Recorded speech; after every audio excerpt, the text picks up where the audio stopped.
धन माता लक्ष्मी की कृपा होना केवल उनकी उपासना से हो जाएगा या उसके लिए हमें कुछ और भी करना पड़ेगा। दीपावली के आते ही हमारे मन में बहुत सारी बातें आती हैं और हम सब ये कामना करने लगते हैं कि हे माता लक्ष्मी, मेरे पास एक गाड़ी है, अब मुझे इससे बड़ी गाड़ी देना।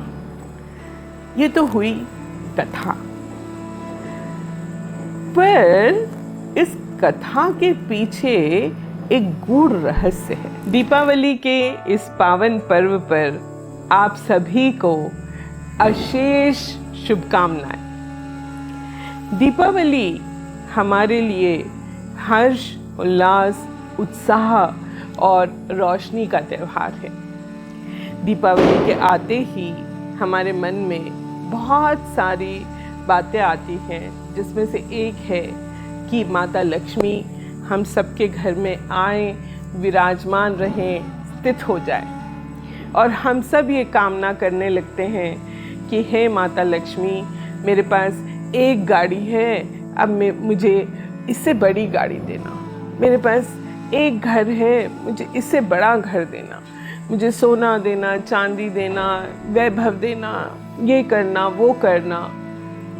और ये केवल दीपावली के दिन ही नहीं, हमेशा ही हमारे मन में ये भाव तो रहता ही है। आप माने या ना माने, धन की लालसा हमारे सबके मन में निरंतर बनी रहती है। पर दोस्तों, धन माता लक्ष्मी की कृपा होना केवल उनकी उपासना से हो जाएगा या उसके लिए हमें कुछ और भी करना पड़ेगा। तो आप कहेंगे, हाँ ज़रूर, हमें भी तो परिश्रम करना पड़ेगा। केवल उनकी कृपा ऐसे ही तो नहीं होने वाली है।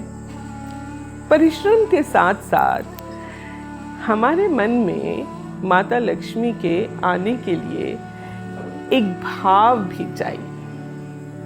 हमारे शास्त्रों में ऐसी अनेक घटनाएं वर्णित हैं जिनको सुनकर रोम रोम गदगद हो जाता है। जिसमें से एक कहानी बहुत ही छोटी सी मैं आपके साथ आज साझा करना चाहती हूँ। दोस्तों, 8वीं सदी में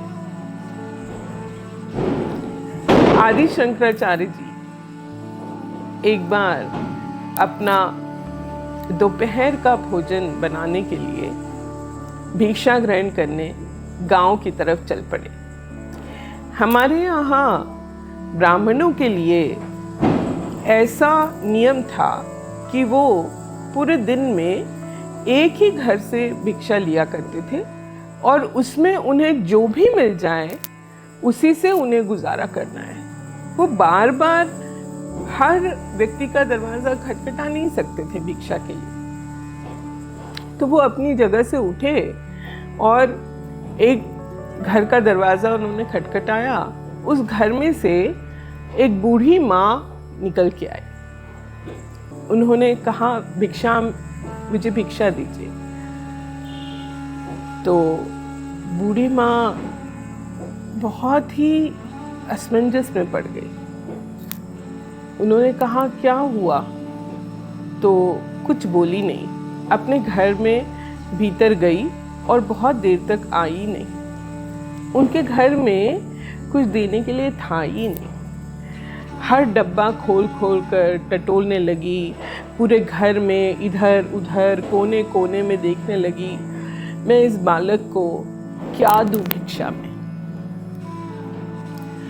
आखिर उन्हें रोना आ गया, आंखों से अश्रु भर आए, गला भरने लगा। और तभी एक कोने में एक सूखा आंवला मिल गया। वो खुश हो गई, चलो कम से कम मुझे ना तो नहीं कहना पड़ेगा, क्योंकि अगर मैं इसे ना कह दूंगी तो इसे भूखा रहना पड़ेगा आज, और कुछ नहीं तो कम से कम मैं इसे ये आंवला ही दे दूंगी। वो आई, आके उसने उस बालक की झोली में वो आंवला रखा और आंवला रखते हुए कहा, मेरे पास जो कुछ भी था मैं तुझे अर्पण करती हूँ। बालक आदि शंकराचार्य उनको देखकर हतप्रभ रह गए। उन्होंने कहा, माता आपने क्या कहा, दोबारा कहिए। बोले, मेरे पास जो कुछ भी, सब कुछ आज मैंने तुझे अर्पण कर दिया। सब कुछ? मैंने इतने घरों से भिक्षा ली है,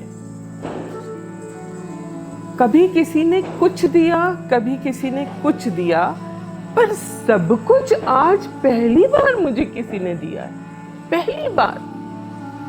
Some people have given me something or the other, कम या ज्यादा, but everything, ये मुझे आज पहली बार मिला है।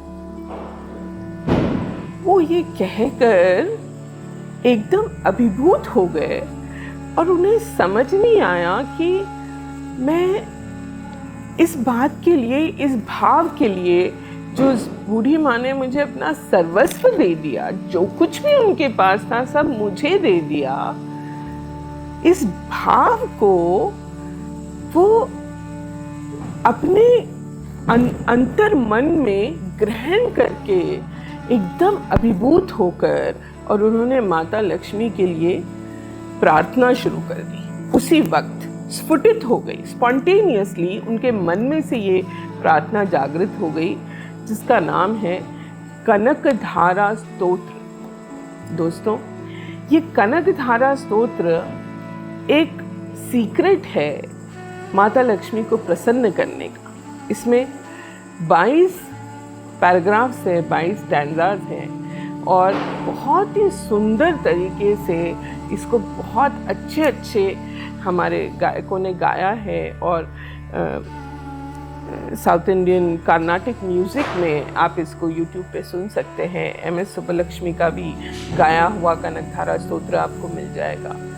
ये कनकधारा स्तोत्र इतना सुंदर है, इतना सुंदर है कि इसको सुनते ही माता लक्ष्मी वहाँ पर प्रकट हो गई। और उन्होंने आदि शंकराचार्य से कहा, बालक तुझे क्या चाहिए बता। तो उन्होंने कहा, हे माता, ये जो माँ है इन्होंने मुझे अपना सब कुछ दे दिया, आप इनका भाग्य बदल दीजिए, इनके घर में धन धान्य की वर्षा कर दीजिए। माता लक्ष्मी उस बालक की ओर देखती रही और उसने कहा, मैं ऐसा नहीं कर सकती। आप ऐसा नहीं कर सकते क्योंकि इन्होंने पिछले जन्म में किसी को देने से मना कर दिया था, दान देने से मना कर दिया था, इसलिए इस जन्म में इनको ये दारिद्र्य भुगतना पड़ रहा है। अच्छा, तो क्या इनके पिछले जन्मों के कर्म इस बात से नहीं कट जाते कि इस जन्म में इनके पास जो कुछ था वो सब इन्होंने दे दिया? और फिर आप तो माँ हैं, देवी हैं, देने वाली है, किसी का भी भाग्य पलट सकती है। माता लक्ष्मी निरुत्तर हो गई ये दोनों चीजें सुनकर, और फिर उन्होंने जो करा उसको कहते हैं कनकधारा, मतलब अ स्ट्रीम ऑफ गोल्ड। उन्होंने उस वृद्धा के घर में, उसकी कुटिया में सोने के आंवलों की वर्षा कर दी, और एक सूखे आंवले के बदले इतने सारे सोने के आंवलों से उसका घर भर दिया। दोस्तों, शास्त्रों में कहते हैं कि जो कनकधारा स्तोत्र को श्रवण करते हैं, उसका मनन करते हैं, उससे माता लक्ष्मी की उपासना करते हैं, उनके यहाँ ऐसे ही लक्ष्मी का आगमन होता है, वो विराजमान होती है और कनक की धारा बहने लगती। ये तो हुई कथा, पर इस कथा के पीछे एक गूढ़ रहस्य है। वो रहस्य है इस कथा के भाव का। इस कथा के पीछे के इमोशन का, अगर हम उस इमोशन की चर्चा करेंगे तो हमें पता चलेगा कि माता लक्ष्मी और इस रिचनेस का सिंबॉलिक महत्व एक्चुअली क्या है। ये कथा हमें क्या सिखा रही है? ये कथा ये सिखा रही है कि आता उसके पास है जो देना जानता है, जो होर्डिंग करता है, जो बचा बचा के रखना चाहता है, जो स्वार्थी है, जो अपना सोचता है, जो किसी को देना नहीं चाहता, और वो अगर माता लक्ष्मी को बुलाए तो क्या वे आएंगी? सोच के देखिए जरा।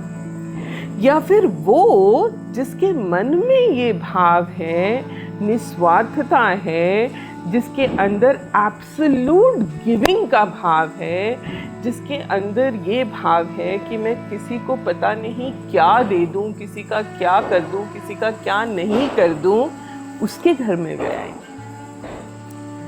दोस्तों, हमारे घरों में पहले माताएं, जो भी हमारे घर के बड़े थे, वो हमेशा ये कहते थे, इसको ये दे दो, उसको वो दे दो, ये हमारे घर आया है, इसको ये खिला दो, वो पिला दो, इसको ये वस्त्र दे दो, ये आभूषण दे दो। देने की भाषा चलती रहती। वो कभी ये नहीं सोचते थे कि हमारे किसी को कुछ देने से हमारे घर में कोई कमी हो जाएगी। अगर हमारे पास एक रोटी है तो आधी आधी करके दे देते थे।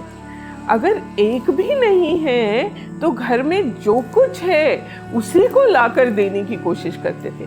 ये जो भाव है, ये जो इमोशन है, ये जो इंटेंशन है, ये एक्चुअली हमको रिच बनाता है। नहीं तो किसी के पास कुछ भी हो और अगर उसके मन में उसको देने का भाव ही ना हो तो वो कैसे रिच हुआ? इस भाव को समझना असल में दीपावली के महत्व को समझना है। इस भाव को अपने अंदर ग्रहण करना हमें एक अच्छा ह्यूमन बीइंग बनाता है और सेटिस्फाइड और कंटेंटेड बनाता है।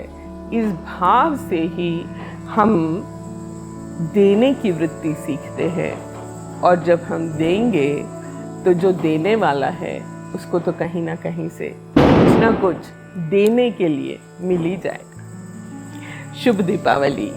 फिर से माता लक्ष्मी आपके परिवार पे सदा अपनी कृपा बनाए रखे, खूब बरसाए कनक धारा आपके ऊपर, आपके आने वाली संतति के ऊपर।